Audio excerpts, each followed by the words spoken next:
ilə söhbət edir və ya kitab oxuyur.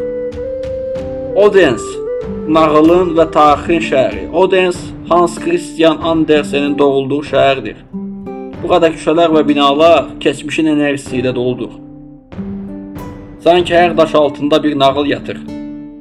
Şəhərdə gəzərkən həm tarixi, həm də sakit həyatı bir arada hiss etmək mümkündür.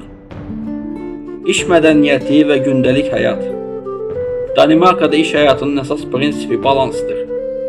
İş həyatı tamamilə doldurmaq üçün deyil, həyatın bir hissəsi kimi görülür. İş saatları qısadır, həftədə 37-40 saat. İşdən sonra insanlar dərhal ailə və şəxsi maraqlara vaxt ayırır. Rəhbər sadəcə komandanın üzvüdür. Heç kimin üstünlüyü yoxdur. İş mühitində səs-küy, stres və təzyiq çox azdır. Fikirlər yaşa və vəzifəyə görə deyil,